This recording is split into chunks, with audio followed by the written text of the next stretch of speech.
जय हिंद. जय हिंद. भारत माता की जय. वंदे मातरम.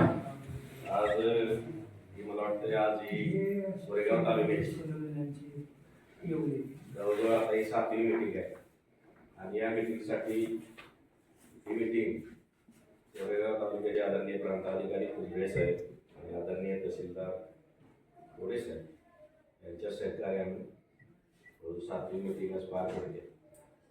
आज काही कारणास्तव शासकीय कारणास्तव मीटिंग ते त्यांच्या कामास्तव बाहेर आहे तरी सुद्धा तळपाडीला गेले. त्यामुळं आज त्यांचे प्रतिनिधी तहसीलदार साहेब मॅडम आहेत, आपल्याला जे अमृतवीरला जे बापू आहेत आणि ते आपले माजी सैनिक सुद्धा शासकीय सेवेत आहेत, ते आपल्याला मदत करतात. तर मला वाटतंय कोरेगाव तालुक्यामध्ये आज जवळजवळ आदरणीय नलवडे साहेब निवृत्त सुविधा मेजर आणि संरक्षण समिती सदस्य आहेत. जवळजवळ आम्ही त्यांना प्रवाहात आणलं संघटनेच्या. आणल्यानंतर त्यांना मी एकच सांगितलं की बाबा सैनिकाचा प्रश्न सुटला पाहिजे. त्याच्यासाठी आपली चाललेली ही 5 वर्षापासूनची धडपड आहे. त्यामध्ये आमच्या परगी मॅडम असतील, आदरणीय रंधाडे सर असतील, सर्वांनी मिळून आम्ही हे एक छोटंसं रोपटं लावलं होतं. आज त्याचा वटवृक्ष होतं. समाधान वाटतंय. आज ग्रोथ होत चाललाय प्रत्येक तालुक्यामध्ये. लोक सैनिक जरी आमच्या काही दिवसांपूर्वी वेगळ्या विचाराचा होता, सैनिक विचाराचा बनत चाललाय. फार अभिमान वाटतो की आज कॅप्टन साहेब असतील, वर्गे साहेब असतील, सिनियर माणसं या ठिकाणी आज आपल्या बरोबर आहे. जुने नवे विचार एकत्र होऊन काम करायला एक संघटित ताकद निर्माण झाली. त्यामुळं हा प्रवाह दिवसेंदिवस वाढत जाईल. फक्त आपला हा जो कार्यक्रम ही सैनिकांच्यासाठी चाललेली ही जी मीटिंग आहे, आपण ह्या तालुक्यामध्ये जेवढी गाव आहेत, जेवढ्या संघटना, जेवढे माजी सैनिक आहेत, आजी सैनिक आहेत, शेवाळ सैनिक आहेत, शेत कुटुंबीय आहेत, माजी सैनिकांच्या पत्नी आहेत, त्यांच्यापर्यंत हा मेसेज पोहोचतो. तुम्हाला कुठल्याही राजकीय आमदार खासदार असतील किंवा गावातले गावून राजकीय मंडळी असतील याच्याकडे जायची गरज नाही. प्रशासनानं एवढं मोठं माध्यम तुमच्यासाठी दिलं की जिथं तात्काळ निपटारा होतो.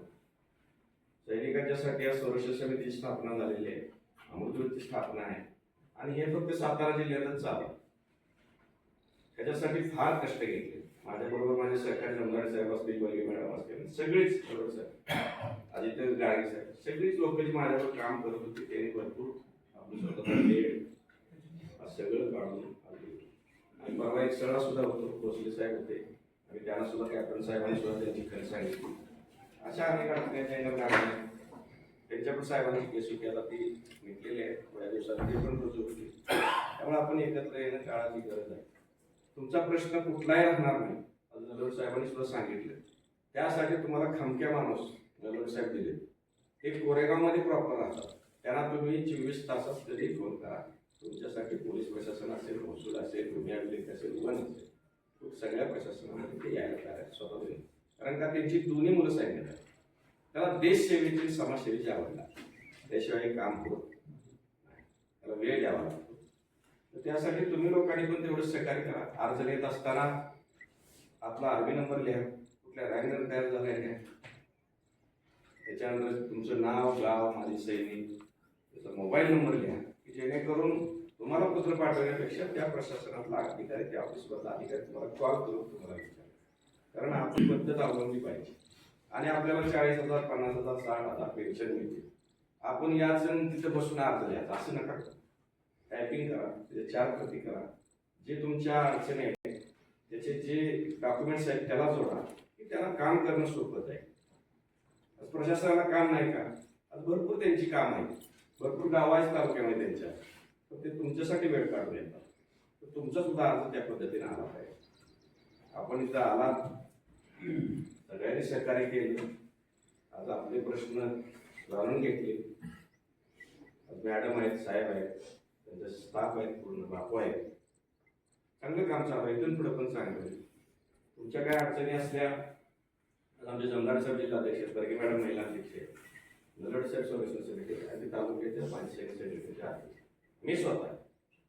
तुम्ही आमचे नंबर घ्या. कधी तुम्हाला प्रश्न पोलीस प्रशासनाला कुठल्या प्रश्न कधी आम्हाला